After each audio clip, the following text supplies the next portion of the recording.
Ezequiel capítulo 47, vamos ler a partir do verso 1. Aleluia. Quem localizou o texto sagrado, diga: eu amo a Bíblia. Eu amo a Bíblia. Quem não encontrou ainda, diga: eu também. Todo mundo encontrou? Ezequiel capítulo 47, a partir do verso 1, diz assim: depois disto, me fez voltar à porta da casa, e eis que saíam por debaixo do umbral da casa águas para o oriente, porque a face da casa dava para o oriente, e as águas desciam de debaixo, desde o lado direito da casa ao sul do altar. E ele me fez sair pelo caminho da porta do norte, e me fez dar uma volta pelo caminho de fora até a porta exterior, pelo caminho que dá para o oriente, e eis que corriam as águas do lado direito. E saiu aquele homem para o oriente, tendo na mão um cordel de medir. Aleluia. E mediu 1000 côvados, e me fez passar pelas águas, águas que me davam pelos tornozelos, e mediu mais 1000 côvados, e me fez passar pelas águas, águas que me davam pelos joelhos. E outra vez mediu 1000, e me fez passar pelas águas, águas que me davam pelos lombos. E mediu mais 1000, e era um rio que eu não podia atravessar, porque as águas eram profundas, águas que se deviam passar a nado, rio pelo qual não se podia passar. E disse: viste isto, filho do homem? Então levou-me e me fez voltar para a margem do rio. E tendo eu voltado, eis que à margem do rio havia uma abundância de árvores de um e de outro lado. Então disse-me: estas águas saem para a região oriental e descem ao deserto, e entram no mar, e sendo levadas ao mar, as águas tornam-se saudáveis. E será que toda criatura vivente que passar por onde quer que entrarem esses rios viverá. E haverá muitíssimo peixe, porque lá chegarão estas águas saudáveis, e viverá tudo por onde quer que entrar este rio. Amém? Você pode dar um brado de glória a Deus aí? Antes de tomar assento, coloque a sua Bíblia na sua cadeira. Olhe bem dentro da bolota do olho do irmão que está aí do teu lado, amém? E você vai dizer para ele bem forte: meu irmão. Mais forte, diga: meu irmão. Se tu não gosta de crente barulhento, que gosta de dar glória a Deus, que gosta de dar aleluia, que gosta de falar línguas estranhas, que gosta de pular, que gosta de marchar, diga assim: tem uma péssima notícia para você. Porque hoje você sentou perto de um deles. Só quem é pentecostal me dá um sinal aí. Levanta a tua mão, abre a tua boca, tira o mal da tua garganta, meu irmão, e libera um brado de adoração para estremecer este lugar. Aleluia! Glória a Deus. Tome assento. Aleluia. Queridos, para compreendermos os textos do profeta Ezequiel, é necessário compreendermos o contexto do livro e o contexto na qual este profeta está inserido. Ezequiel é um profeta que profetizou na transição de um dos períodos mais caóticos da Bíblia Sagrada. Período este que chamamos de cativeiro babilônico. Por que o cativeiro babilônico? Por causa da apostasia do povo de Deus e por causa da idolatria do povo de Deus. O que é apostasia, irmão Beto? Apostasia é o afastamento de Deus. As tribos que pertenciam ao reino de Judá se afastaram de Deus de tal forma que começaram a adorar a outros deuses, e Deus, como forma de punição à idolatria desse povo, permitiu que eles fossem levados como cativos para a Babilônia. O segundo livro dos Reis, no capítulo 24, vai nos relatar como se deu essa saída. No reinado do rei Jeoaquim, foram levados no que nós chamamos de primeira leva somente a linhagem real de Judá. Os príncipes, a família do rei, os servos do rei, os sacerdotes do templo, a burguesia, as pessoas que eram elitizadas, que tinham uma condição de vida melhor, foram levadas nessa primeira leva. 20 anos após seria a segunda leva, onde de uma vez por todas Jerusalém seria destruída e todas as pessoas que ainda não tinham morrido nesse período de 20 anos seriam levados na segunda leva. Mas nós queremos nos atentar para essa primeira leva, porque nessa primeira leva é que o profeta Ezequiel ele é levado.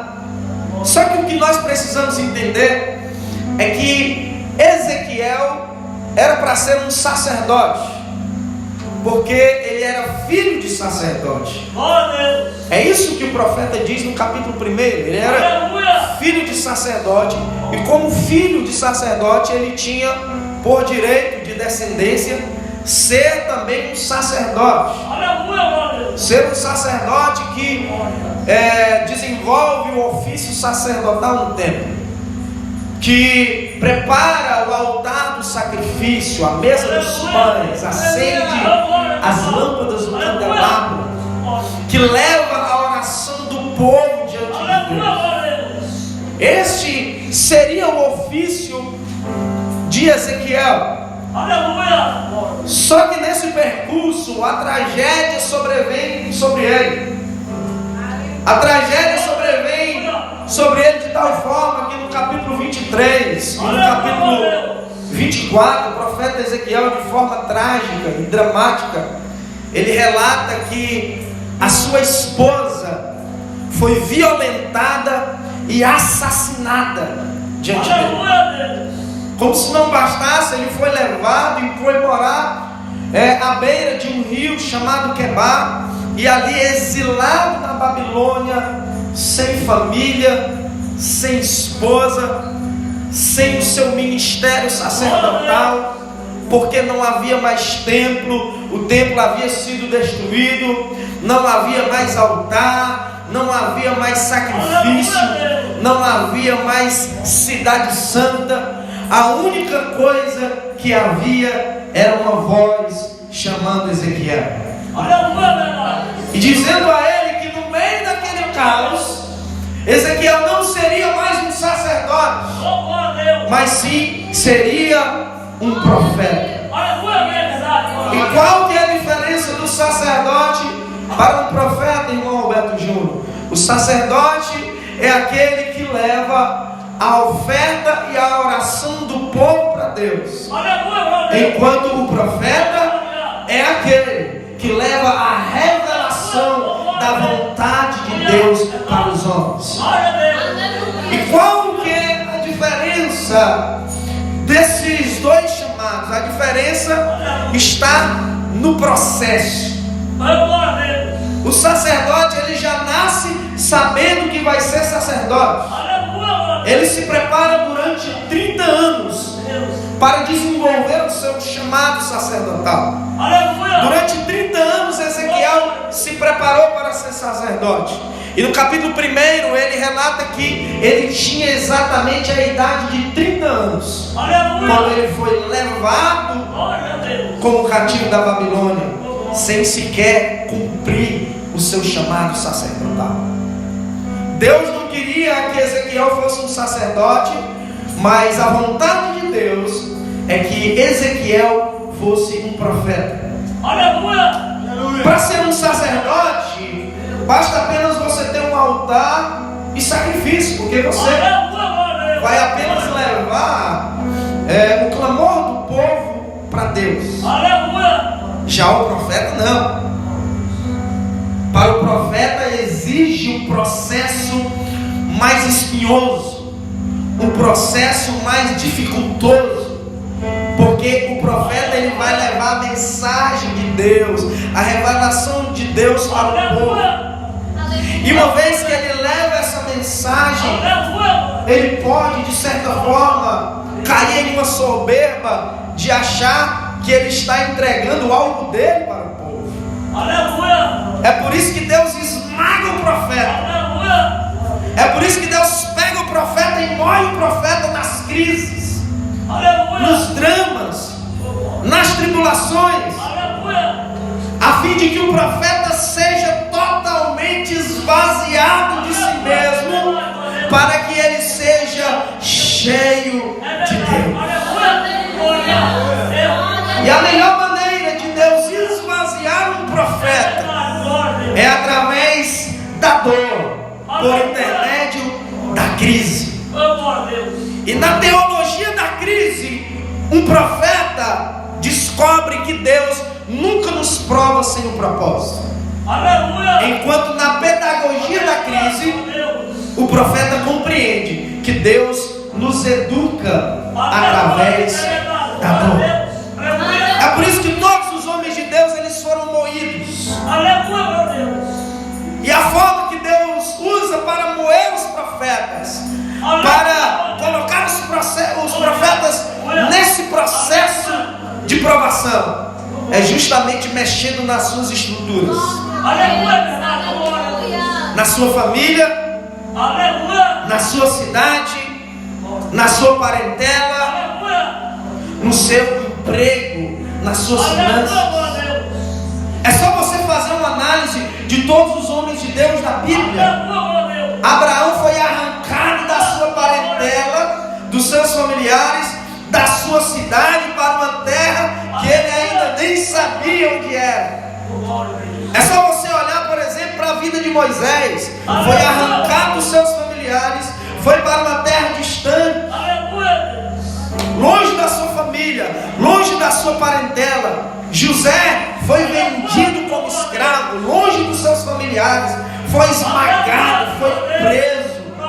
O processo de Deus na vida do profeta, na vida do homem de Deus, na vida da mulher de Deus, é algo que para muitos é incompreensível.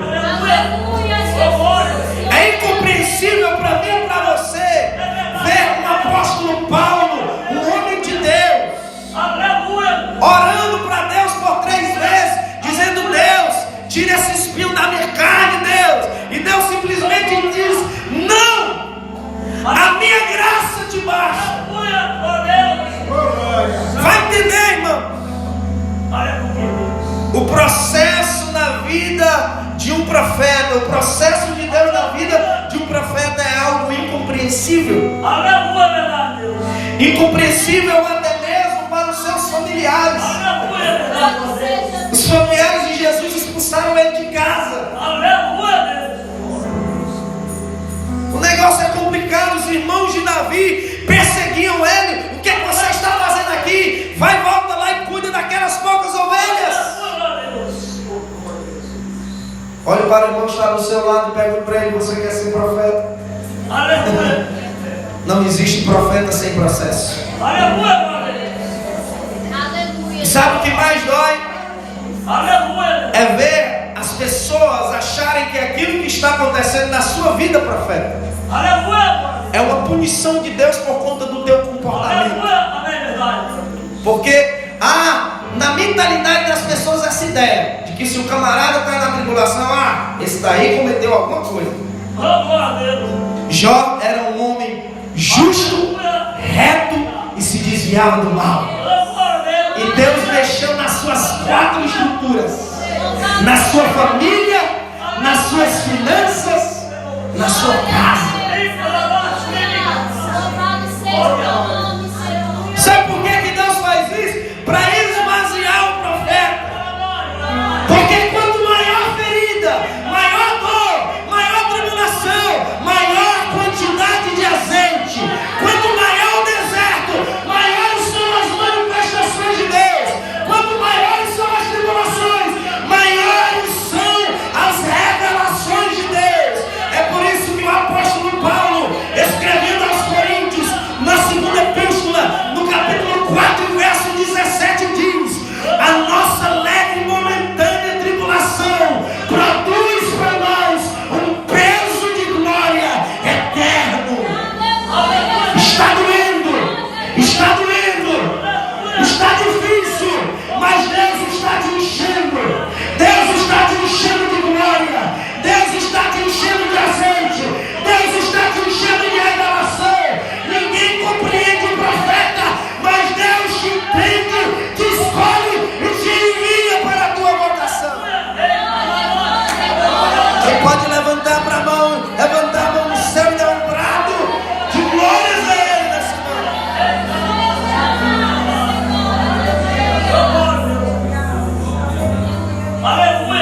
Ezequiel é contemporâneo de Jeremias e de Daniel.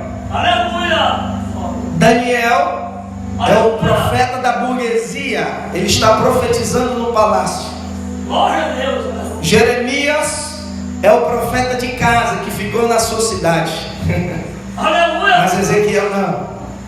Ezequiel é o profeta do caos. Ele está inserido no caos, no meio do caos, mas os seus olhos estão contemplando a glória de Deus. Ezequiel não está apenas contemplando o caos, mas ele está contemplando as revelações de Deus. E se você for fazer a leitura do livro de Ezequiel, cada capítulo, um atrás do outro, são textos tão impactantes que é impossível não sentirmos a presença de Deus. Dentre muitas das suas profecias e visões, a partir do capítulo 36, ele começa a profetizar a respeito da restauração de Israel, a respeito da restauração, de que aquele povo seria regenerado, que o coração de pedra seria transformado em coração de carne. No capítulo 37, ele começa a profetizar num vale de ossos secos. Aqueles ossos se levantam, se tornam um grande exército. Haviam ali sacerdotes, profetas, famílias israelitas que haviam sido esmagadas pela Babilônia. Mas Deus está mostrando ao profeta que Ele vai restaurar o seu povo, levantar o seu povo e derramar sobre eles o seu espírito.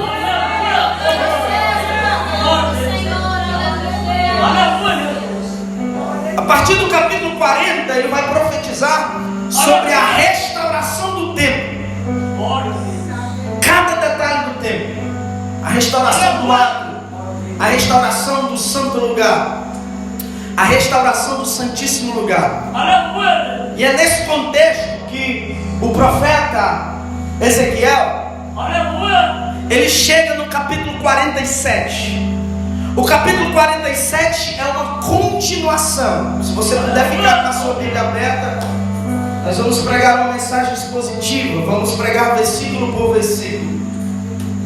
E o capítulo 47 é uma continuação dessa restauração do templo. É por isso que ele começa no verso 1 dizendo: depois disso. Depois, porque os capítulos anteriores já iniciaram. Aleluia. Então, depois do início da restauração, ele faz o profeta voltar à porta da casa. Essa casa é o templo que havia sido restaurado. Glória a Deus. E o que é que ele vê? O que é que ele vê? Ele vê que havia ali nos umbrais da porta um rio de águas, águas que começaram ali a fluir dos umbrais daquela porta. Havia ali um rio fluindo nos umbrais daquela porta.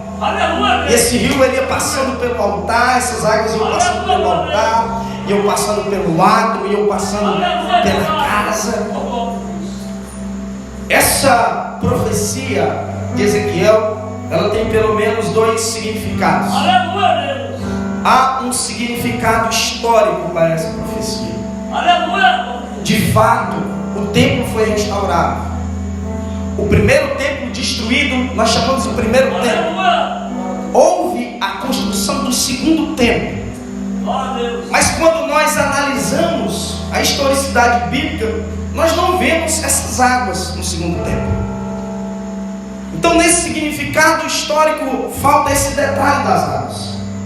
Mas se você for olhar para esse texto com outro significado, se você for olhar com um olhar escatológico, o que é escatológico? É um olhar para os acontecimentos vindouros. Você vai perceber que ele se encaixa melhor, porque no segundo templo não havia trono, havia altar. Já no terceiro templo havia um trono. Inclusive, o anticristo irá querer se assentar nesse trono e se adorar. Só que esse trono que haverá no terceiro templo, ele não será para o anticristo. Esse trono que haverá no terceiro templo será para o Cristo. E qual que é a característica desse templo? Apocalipse capítulo 22 vai nos dizer que haverá um trono, e desse trono fluirão rios de águas vivas. Então se encaixa melhor dentro desse templo olharmos para uma perspectiva escatológica, porque nós aqui observamos e compreendemos que há um fundamento, há uma lógica. Se na visão do profeta há um rio fluindo, na visão de João, que complementa a visão de Ezequiel, como os dois, um profeta e um apóstolo, profeta apocalíptico, apóstolo apocalíptico, enquanto na visão de Ezequiel há um rio fluindo, na visão de João há um trono, e desse trono o rio flui. Então, para que o rio flua, se faz extremamente necessário que tenha um trono na casa. Só existe uma forma do rio fluir na casa: se na casa tiver um trono. Trono na casa fala de adoração. Se tem trono, existe um rei assentado. Se tem um rei assentado no trono, esse rei será adorado. E se esse rei é adorado, o rio flui do seu trono. É lógico. Então, se nós queremos que o rio flua na casa, nós temos que preparar um trono para ele se assentar. Sabe qual é o problema? Nós não estamos preparando um trono, mas nós estamos preparando um caixa eletrônico no templo. Supremo facilitador da nossa felicidade. Sabe qual é o nosso pensamento ao vir para a igreja? Eu vou para a igreja para receber a minha bênção. Hoje eu estou indo para receber minha bênção. Então na igreja não tem um trono, tem um caixa.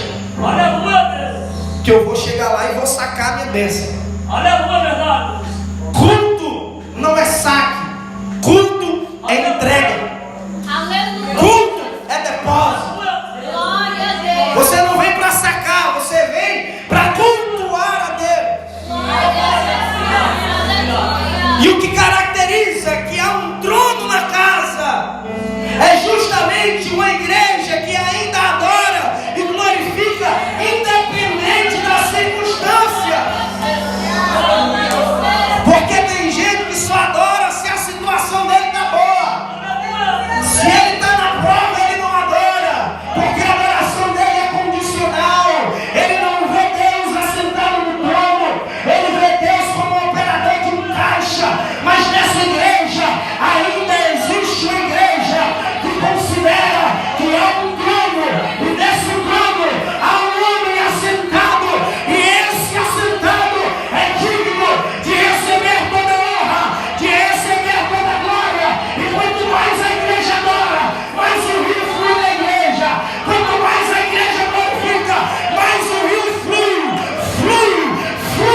Aleluia. sair pelo caminho da porta do norte. Aleluia. Esse homem começa a caminhar com o profeta dentro da casa. Aleluia, verdade. Glória a Deus. Começa a caminhar com o profeta. Aleluia. Quem é esse homem Aleluia, meu que Deus. está no templo? Aleluia. Quem é esse homem que conhece todos os detalhes do templo? Quem é esse homem que tem zelo pelo templo? Quem é esse homem que não aceita caixa eletrônico na casa de oração? Quem é esse homem que não aceita cambistas na porta do templo? Quem é esse homem que não aceita o comércio na casa de Deus?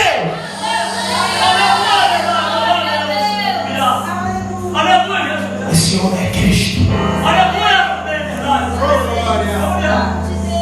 E agora eu olho para esse texto com um olhar histórico. Porque Cristo entrou no segundo templo. Evangelho de João, capítulo de número 7. Se você puder acompanhar melhor ainda. Evangelho de João, capítulo 7, verso 37. Jesus resolve ir a uma festa no templo de Jerusalém. A festa dos tabernáculos. Haviam pessoas de todas as nações ali. Quando de repente Jesus se coloca em um local ali de destaque. No último dia da festa ele se põe de pé. E ele diz: se alguém tem sede, venha a mim e beba.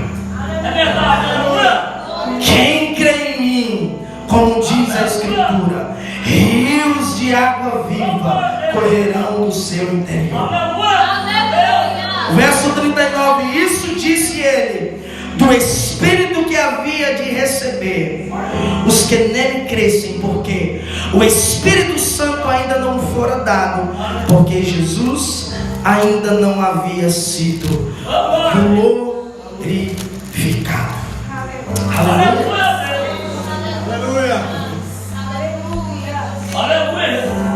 Jesus está invadindo a era presente. Jesus está invadindo o presente século. Sabe por que os judeus não conseguiram perceber que Jesus era o Cristo? Porque a esperança messiânica dos judeus era um rei que viesse com o seu exército libertar o povo judeu da escravidão romana, do jugo romano. Só que veio um filho de um carpinteiro, andando com pescadores, publicanos, leprosos, cegos. Na mente judaica era impossível Jesus ser o Messias que eles estavam esperando. Só que Jesus, o Messias, ele não veio estabelecer a princípio na inauguração do seu reino um reino externo. O reino externo de Jesus só será manifestado na sua segunda vinda. Mas esse reino já foi inaugurado de maneira interna. Jesus não veio estabelecer o seu reino na cidade de Jerusalém. Jesus não veio estabelecer o seu reino na casa, no templo. O objetivo inicial, inaugural de Jesus foi estabelecer o seu reino no interior do homem. Não é um reino físico, é um reino espiritual. O reino de Deus não era visto porque ele estava sendo inserido no interior do homem. Porque antes de libertar a cidade, Jesus queria libertar o homem do pecado. E aí Jesus categoricamente ele diz: aquele que crê em mim, do seu interior vai fluir um rio. Porque agora o rio ele não vai fluir no templo. O rio vai fluir no templo só no terceiro templo. Aleluia. Enquanto o terceiro templo não é construído e o reino não é estabelecido lá, o templo é eu, o templo é você, o trono é o seu coração. Ele se assenta no trono e o rio começa a fluir do teu coração, no teu interior.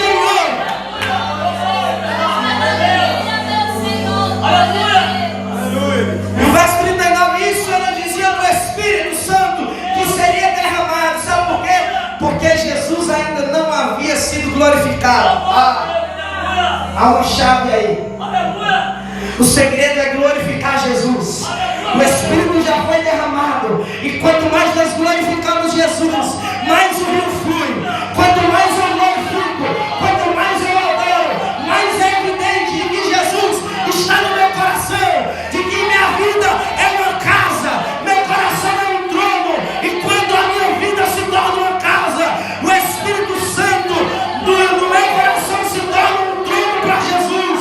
E a minha adoração faz fluir um rio dentro de mim que flui para a vida eterna. Quantos querem que esse rio flua na sua vida nessa noite? Quantos querem que esse rio flua na sua vida nessa noite? Pega na mão do irmão que está do seu lado aí. Aperta a mão dele com carinho para lá e para cá até ele dizer aleluia. Mexe com ele para lá e para cá e diga assim: meu irmão, se você quer que o rio flua, glorifique. Se você quer que o rio flua, deixa Jesus governar o teu coração. Deixa Jesus governar a tua vida.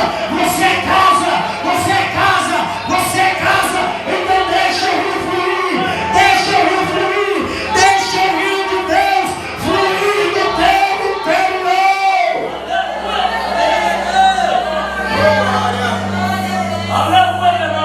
Deus poderoso. Aleluia!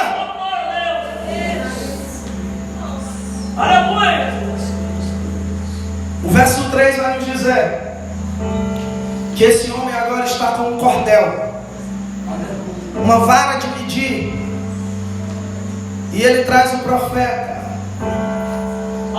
para aquele rio que estava fluindo. Então ele mede 1000 côvados. E quando ele mede 1000 côvados, haviam águas que davam nos tornozelos do profeta. Haviam águas que estavam dando ali nos seus tornozelos.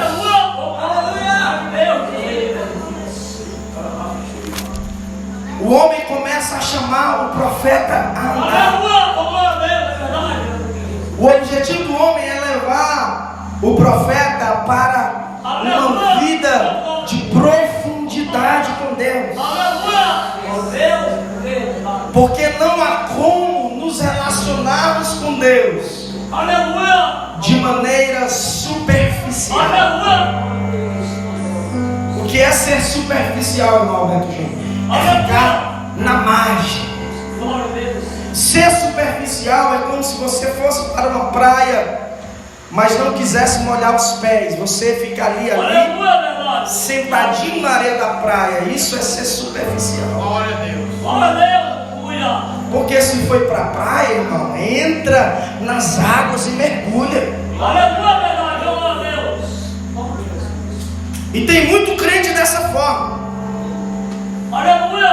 Crentes superficiais, apenas a aparência. Eu fui para a praia, mas ainda não mergulhei. Eu estou aqui no açude, mas eu não vou mergulhar, vou ficar só aqui. Sabe por quê? Porque na praia, quando a pessoa mergulha, ela some. Então, como o objetivo do camarada não é mergulhar, não é entrar de cabeça no Evangelho, ele fica na margem apenas para aparecer. E há muitas pessoas hoje se utilizando do Evangelho como manobra de camuflagem, irmãos. Manobra de camuflagem para serem reconhecidos, para se promover, por causa do marketing. Ser cristão hoje, irmãos, virou marketing. O camarada é famoso, acaba a fama, aí ele vai ser crente. Glória a Deus.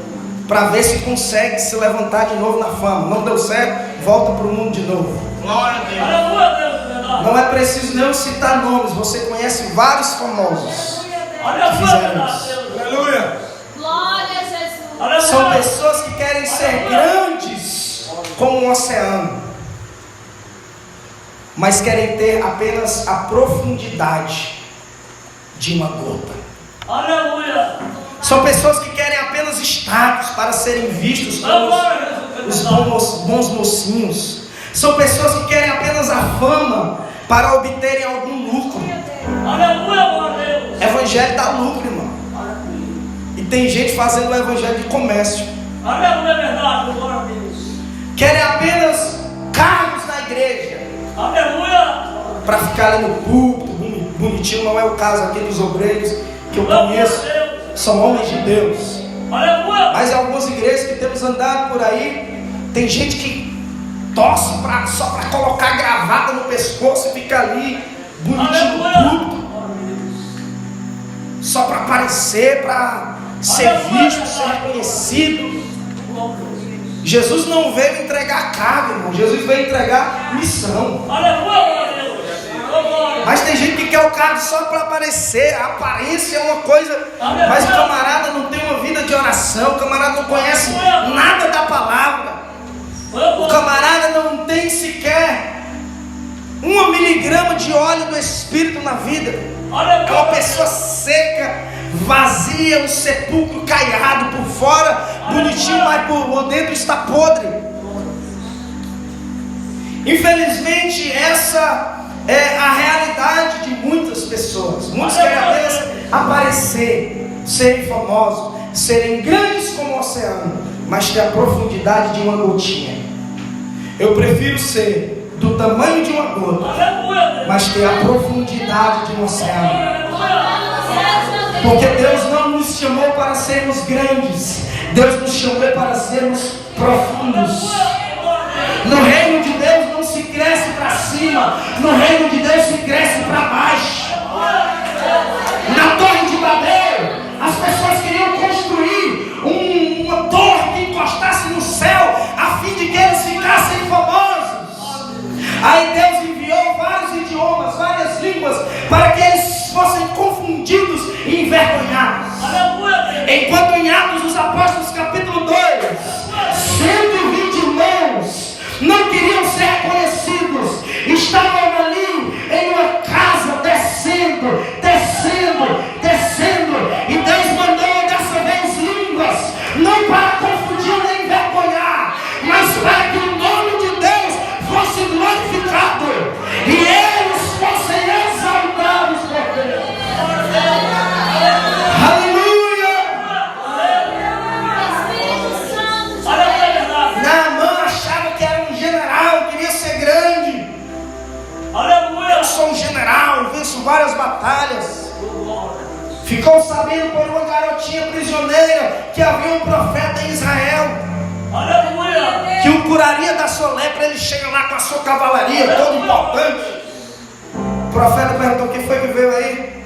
O moço disse: rapaz, é um general, é um capitão do exército da Síria, Naamã. Sabe o que Eliseu fez? Eliseu simplesmente ficou lá dentro e disse: diz lá para ele lá se jogar, mergulhar 7 vezes no Jordão. O moço foi lá falar, Naamã ficou revoltado, porque o profeta não veio falar com ele, que era um oficial do exército. No reino de Deus, no mundo espiritual, não existe capitão, não existe general, não existe delegado, não existe doutor. No mundo espiritual, o maior é o menor, e o primeiro é o último.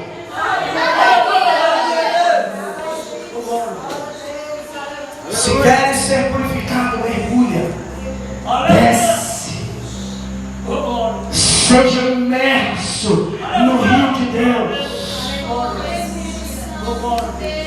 Nós precisamos compreender isso, que no mundo espiritual existem níveis de profundidade, e que essa profundidade não é para fazer você crescer, ficar grande, é para fazer você descer, mergulhar, se esconder em Deus. 1000 metros, águas nos tornozelos. Tornozelo fala de caminhar com Cristo. Caminhar com Cristo. Muitos têm respeito por Jesus. Muitos têm respeito pelo nome de Deus. Admiram Deus. São admiradores, mas não são seguidores.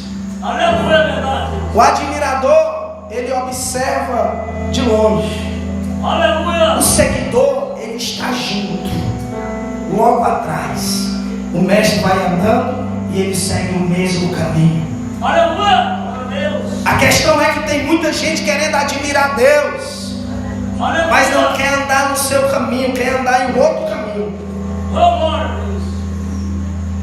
E Jesus disse no Evangelho de Marcos, capítulo 8, verso 34: aquele que quiser vir após mim, tome a sua cruz e negue-se a si.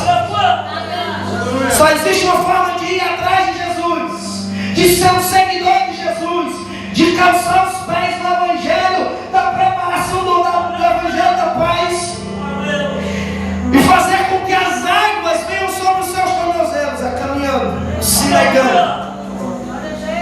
Não é a sua vontade, é a vontade de Deus. Ah, mas o importante é seguir o meu coração. O importante é ser feliz. E não importa o que os outros falam, importa o que Deus falou ao teu respeito. E sabe o que Deus falou ao teu respeito? Arrependei-vos, porque é chegado. Ah, eu tenho fé em Deus no meu coração. Se você chegar para um bêbado no meio da rua, perguntar para ele: você crê em Jesus? E o bêbado vai dizer: ah, eu tenho fé em Jesus no meu coração. Você já aceitou Jesus? Eu já aceitei Jesus desde que eu nasci. Não é assim? Os irmãos que evangelizam sabem disso. Só que fé para Jesus sem obras é uma fé morta. A fé é apenas 50%. Os outros 50% é arrependimento. Não existe uma fé cega. A fé é a fé que se arrepende dos pecados e obedece a Cristo. Não é o seu eu que domina, é Ele que vai na frente e você vai atrás se negando. De biquinho torto, mas vai se negando, dizendo não aos seus desejos, não à sua carne. 47 verso 4. O homem mede mais 1000 côvados. E haviam águas que davam nos joelhos. Segundo nível de profundidade em Deus, água nos joelhos fala de oração. Não há como ter um relacionamento profundo com Deus sem ter uma vida imersa na oração. Porque não existe relacionamento sem diálogo. A falta de diálogo é falta de afinidade. Orar é dialogar com Deus. Como é que você quer conhecer alguém sem conversar com ela? Existem pessoas que você conversa, que você conhece, mas não tem assunto para conversar. Por quê? Porque falta afinidade. Há muitas pessoas assim que dizem que conhecem Deus, mas não tem assunto para dobrar o joelho e conversar com Deus. E não há como abrirmos mão de termos uma vida de oração. Se tem uma pessoa que não precisava orar, essa pessoa se chamava Jesus, Ele é o próprio Deus. Mas mesmo assim, Jesus, Ele não abriu mão de ter uma vida de oração. Ele orava constantemente. Ele se acordava nas madrugadas para orar. Ele orou quando foi batizado. Ele estava sendo batizado, Lucas 3:21. E quando ele estava sendo batizado, ele orava, ele orava, ele orava. De repente, o céu se abriu e ele ouviu uma voz dizendo: esse é o meu filho amado, em quem me compraz. A nossa oração abre os céus e faz Deus enviar a resposta. Jesus orou quando escolheu seus apóstolos. Lucas 6, verso 12 vai nos dizer que ele passou a noite inteira orando. A noite inteira orando, sem dormir. Amanheceu, Aleluia. ele foi escolher os apóstolos. Glória a Deus. Jesus orava para fugir das multidões. Quando ele via que as multidões queriam apenas milagre, ele preferia sair, fugir e orar, Aleluia. do que atender apenas o desejo carnal das pessoas. Jesus orou na Santa Ceia. Jesus orou para ensinar os discípulos a orar. Aleluia. Jesus orava para operar milagres. Jesus orou quando foi preso. Jesus orou na crucificação. Jesus orou na ressurreição. Aleluia. E hoje Jesus continua orando e intercedendo junto ao Pai por mim e por você. O escritor aos Hebreus, no capítulo 5, verso 7, nos diz que Jesus orava com clamor e pranto. Ele não apenas orava, ele gritava e chorava. Se Jesus, que era puro, perfeito e santo, orava a Deus constantemente, quanto mais eu e você, que somos imperfeitos, pecadores, e ofendemos a Deus todos os dias, precisamos ter uma vida de oração. Não há como elevar o nosso nível de profundidade em Deus sem uma vida de oração. Mateus 14, 22 diz que Jesus começou a orar antes de anoitecer e ele orou, despediu a multidão, os discípulos seguiram um barco no meio do mar e Jesus estava ali orando até que amanheceu e Jesus saiu caminhando ali à margem do lago de Tiberíades.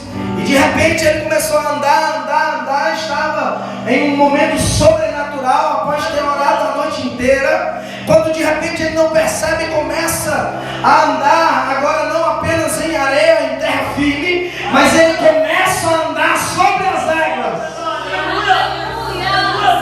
A oração te faz se aprofundar em Deus, mas também te faz andar sobre as águas para viver o sobrenatural de Deus.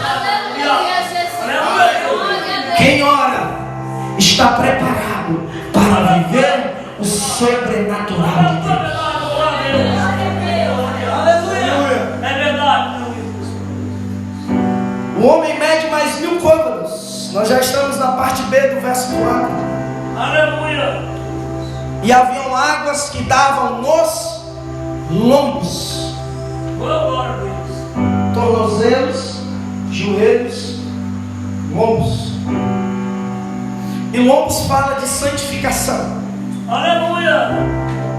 Aos Efésios capítulo 6, verso 4, Paulo diz: cingi os vossos lombos com a verdade. Glória a Deus. Evangelho de João capítulo 17, verso 17 diz: santificai-nos na verdade. E a verdade é a palavra. Glória a Deus. É isso que diz João. Aleluia. Então profundidade nos lombos fala de profundidade na palavra de Deus. Glória a Deus, é verdade. É nos aprofundarmos no conhecimento de quem Jesus é através da revelação da sua palavra. Glória a Deus. E que coisa tremenda. Efésios 5, 26 diz que Cristo purifica e santifica a igreja pela lavagem da palavra. Quanto mais eu estudo a palavra, quanto mais eu compreendo a palavra, mais eu sou santificado. Mais o pecado perde o domínio sobre a minha vida. Mas infelizmente existem pessoas que desprezam a palavra. Existem pessoas que não pegam sequer na Bíblia. Existem pessoas que desprezam. A Bíblia está esquecida em algum armário, em alguma dispensa. Já dizia um dos maiores pregadores, Charles Spurgeon. Ele disse: há tanta poeira sobre algumas de vossas Bíblias Oh, glória a Deus. que é possível com os dedos escrever a palavra condenação. Aleluia. Nos dias do rei Josias, o livro da lei estava perdido no templo, irmão. Aleluia. Tem gente que é capaz de perder a Bíblia dentro da igreja. Aleluia, verdade, irmão. Chega em casa procurando a Bíblia passa uma semana.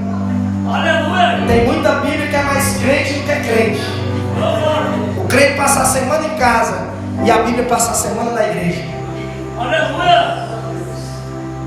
Precisamos, querido, nos aprofundar na palavra de Deus. Aleluia. Sabe quem que tem um desejo de conhecer a palavra de Deus, mas não pode? Os anjos. Aleluia. Pedro, na sua primeira epístola universal, no capítulo 1, verso 12, se você puder abrir nesse texto e ver quão tremendo é essa passagem. 1 Pedro, final da Bíblia, antes de Apocalipse, capítulo 1, verso 12, vai dizer o seguinte: aos quais foi revelado que não para si mesmos, mas para nós, eles ministravam essas coisas que agora vos foram anunciadas por aqueles que pelo Espírito Santo enviado do céu vos pregaram o Evangelho, Aleluia. para os quais os anjos desejam perscrutar. Glória a Deus.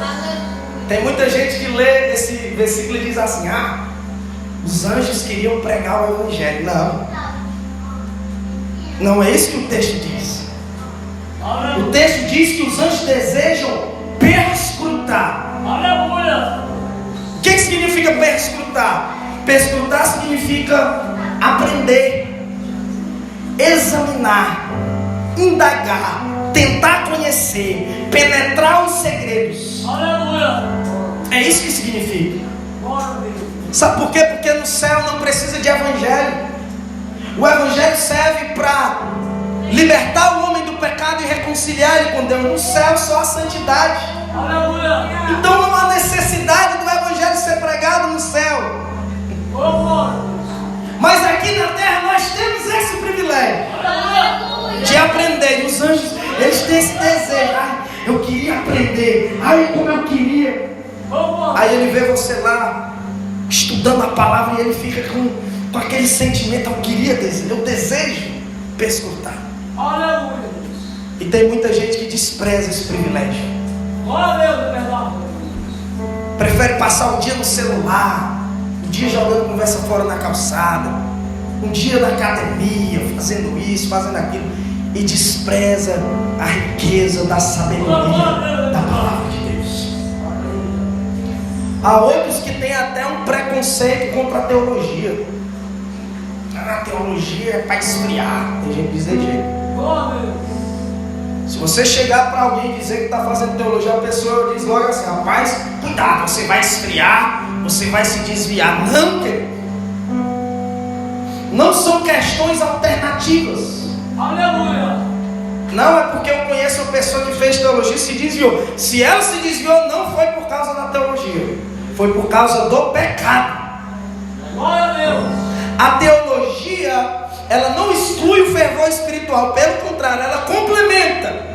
O Aleluia. que o apóstolo Paulo diz? O apóstolo Pedro diz na segunda epístola, no capítulo 3, verso 18: crescei na graça e no conhecimento. São complementares, Aleluia. não são excludentes. Então essa história de que a letra mata, de que teologia esfria, mentira do cão. Aleluia, é verdade. É desculpa para preguiçoso que não gosta de ler e nem estudar a palavra de Deus. Aleluia.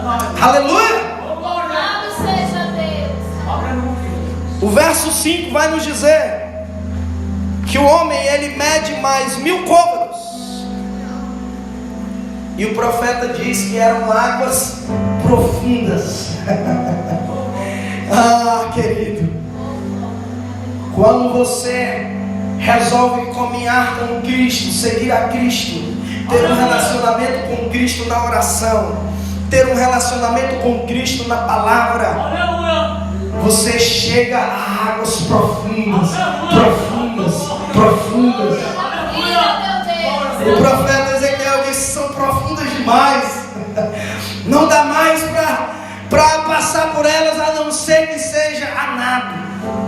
Aleluia. Então o homem de Deus pega o profeta Aleluia. e faz o profeta retornar à margem. Glória a Deus. E quando o profeta retorna à margem, ele vê várias árvores, vários seres. E o que é que o homem ele vai dizer para o profeta? Ele vai dizer para o profeta que a única forma daqueles seres viverem é eles passarem pelos rios. Aleluia, verdade. Todos os seres, criaturas que passarem pelos rios, viverão. Aleluia. É isso que diz o verso 7. É isso que diz o verso 9. Só haveria uma forma de viver passando por onde o rio flui. Aleluia, verdade. Glória a Deus. Aleluia. Deus ele arranca o profeta após ele ter passado por todos esses processos, Aleluia. para que ele retorne à margem, para que ele possa imergir pessoas agora naquele rio que ele Aleluia, está. verdade. Glória a Deus. Historicamente, a profecia ela vai se cumprindo. O povo é restaurado, o povo retorna à sua cidade, o templo é reconstruído. Só que havia um silêncio profético Aleluia. que perdurou aproximadamente 430 anos. Não havia voz profética. O povo não ouvia mais a voz de Deus. O templo de Jerusalém, a casa, se tornou um local de corrupção. Não havia mais remissão, porque os sacrifícios eram sacrifícios coxos. Aleluia.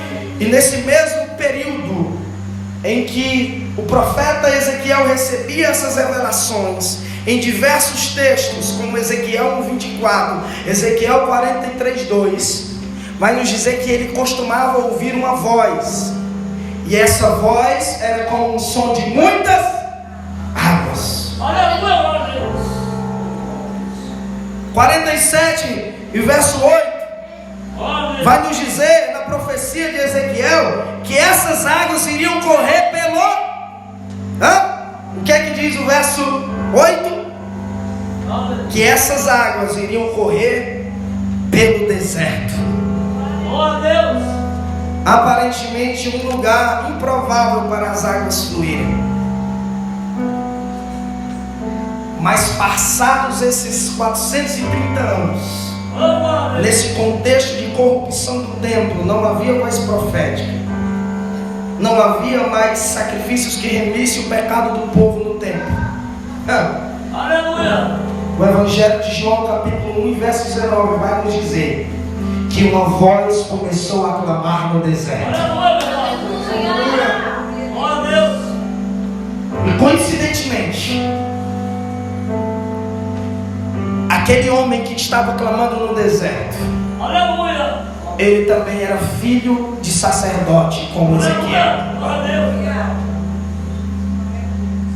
Coincidentemente, como Ezequiel, aquele homem tinha 30 anos de idade. Aleluia. Deus. Aquele homem foi arrancado da sua terra, arrancado da sua família, Glória a Deus. e obrigado a abandonar o ofício sacerdotal no templo, Aleluia. para desenvolver o ministério profético no deserto. Aleluia. Glória a Deus. Aleluia. E olha que ironia, queridos. O texto de João, capítulo 1, 19 a seguir, vai nos dizer que levitas e sacerdotes foram enviados para o deserto. Porque João estava ali, queridos, pregando, e as multidões vinham ouvir, ninguém queria mais saber do templo. Estava todo mundo vindo para o deserto ouvir a pregação de João, para ser batizado por João. Aleluia. Aleluia. Aí perguntaram para João: você é o Cristo? Ele disse: não. Você é o Elias? Ele disse: não. Você é profeta? Ele disse: não. E eles perguntaram: então quem que você é? Ele responde: eu sou a voz do que clama no deserto, preparando o caminho para que aquele que vier após mim, eu batizo com água para a remissão dos pecados, mas aquele que virá após mim batizará com o Espírito Santo. Aplauda mais forte para Jesus. Aleluia! João abandonou o ministério sacerdotal do templo para fluir como um rio de águas vivas no meio do deserto. Isso é ministério profético. É estar nos lugares improváveis, fluindo como um rio de águas vivas, saciando a sede daqueles que estão com sede, remindo os pecados através da imersão. Fluir na igreja é fácil, difícil é fluir no deserto. Fluir com um microfone desse aqui, irmão, quando tudo está bem, é fácil. Eu quero ver você fluindo na escassez. Eu quero ver você fluindo no deserto. Eu quero ver você fluindo em uma condição climática contraditória, em um lugar onde não tem recursos, mas o rio de Deus flui. E o seu nome, Batista, não se refere ao seu sobrenome, mas sim à sua vocação.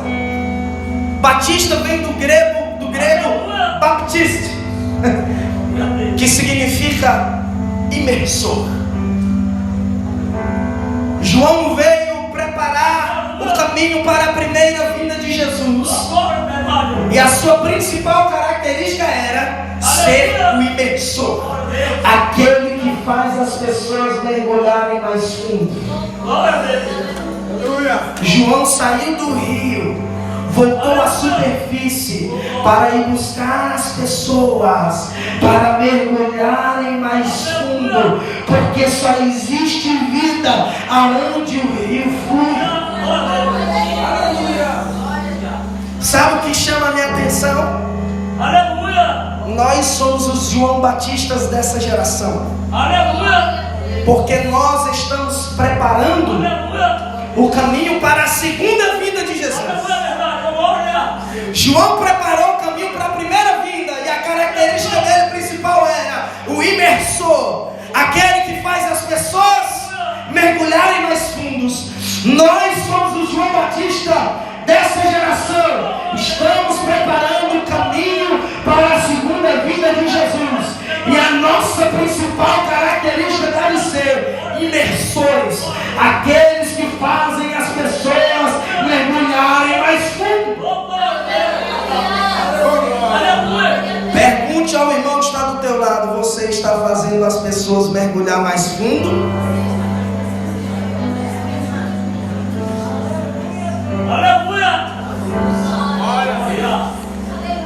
Só existe uma forma de se tornar um imersor: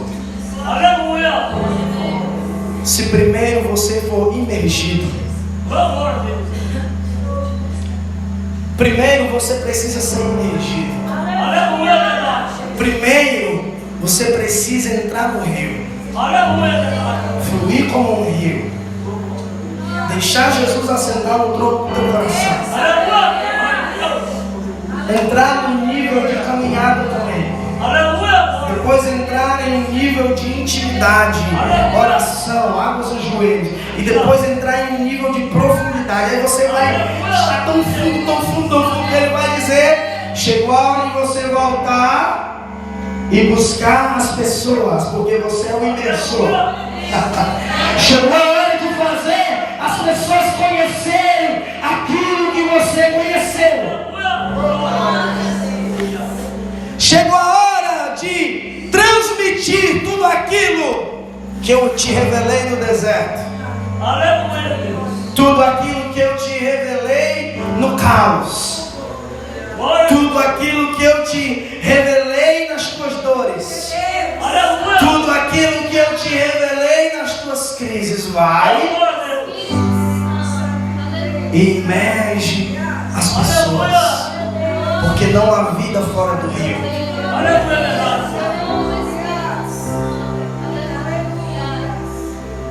Eu vivi uma vida inteira, queridos, de desertos, tribulações. Até hoje passo Glória a Deus. glorificando ao Senhor Jesus. Aleluia.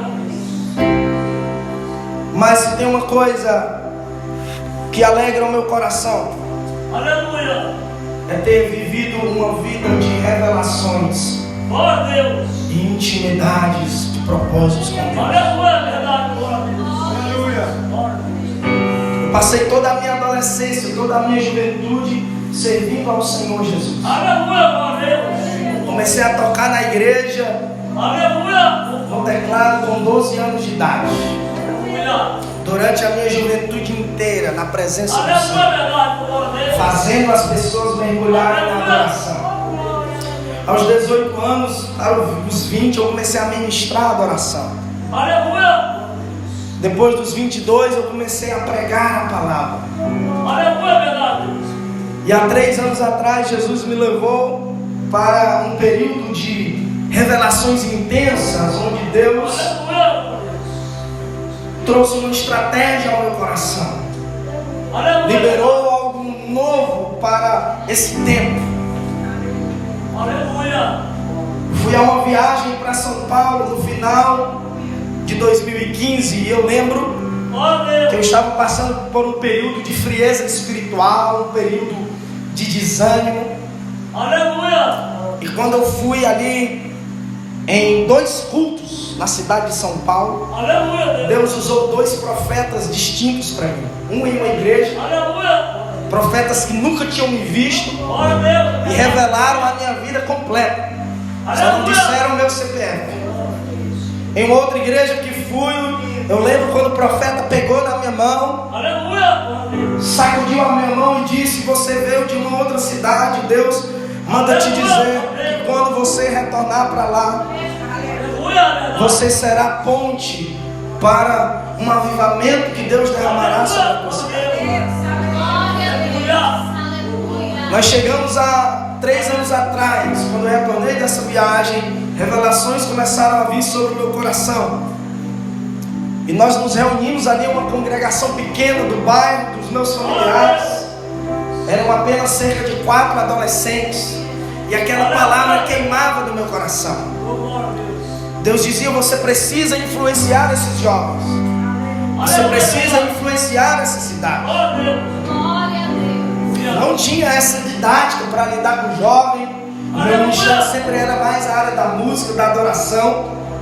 Mas algo queimava no meu coração e Deus dizia: você precisa influenciar. Essa geração precisa de referenciais, você precisa ser uma referência. E Deus começou a me levar a níveis profundos de revelações. E Deus começou a colocar estratégias no meu coração. Aleluia. Nesses 3 anos a gente vem caminhando constantemente, diariamente. E temos visto os jovens, vários jovens, adolescentes se rendendo a Cristo, descobrindo o seu propósito, descobrindo o seu chamado, sendo batizados, sendo enviados como missionários. Desse projeto saíram missionários, saíram líderes de movimento. Deus nos entregou chaves de cidades como Tururu, a Montada, a Caraú, onde Deus nos deu total autoridade sobre a vida dessas juventudes dessa cidade. Aleluia, Deus. E Deus tem feito algo extraordinário, Aleluia, Deus. porque nós compreendemos que nós precisamos preparar o caminho para a segunda volta de Jesus. Aleluia, verdade. Uma característica de um batista, de um imersor, fazendo Aleluia. as pessoas mergulharem mais fundo. Aleluia, verdade. Não aceite ter um amigo raso. Aleluia. Não aceite que o jovem da sua igreja seja raso, seja superficial.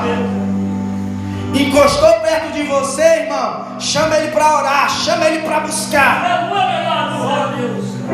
Vem aqui, irmão, tu tá fraco na fé, vamos aqui, vamos orar. Vamos buscar, vamos aqui buscar a presença de Deus.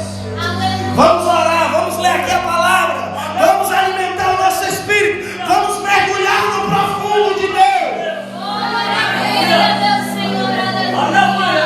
Salmo 1 diz: bem-aventurado aquele que não anda segundo o conselho dos ímpios, nem se detém no caminho dos pecadores, Aleluia. nem se assenta na roda dos Glória a escarnecedores. Deus.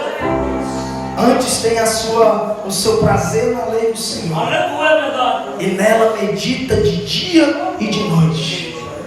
Porque será semelhante a uma árvore plantada junto ao ribeiro de águas. Glória a Deus. Aleluia. A árvore é para estar perto de um ribeiro de águas. Não se aproxime de pessoas piores do que você. Se aproxime de alguém que está fluindo. Abandone o caminho dos pecadores. Abandone essa roda dos escarnecedores. E se aproxime de alguém que está fluindo. Se coloca de pé essa noite.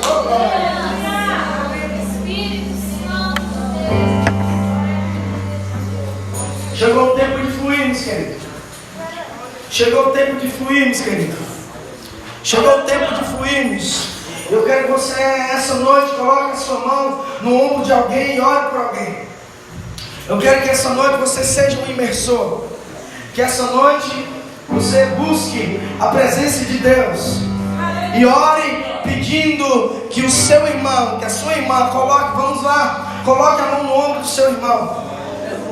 Você é um imersor, nós estamos preparando o caminho para a segunda volta de Jesus.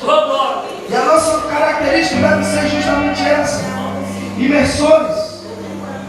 Imersores da presença de Deus, pessoas que fazem as outras mergulharem mais fundo. Deus quer te levar essa noite a níveis de profundidade. Deus quer te levar nesses dias a níveis de revelações. Não, querido, não importa como você esteja, não importa como está a sua condição hoje. O que importa para Deus é o romper que virá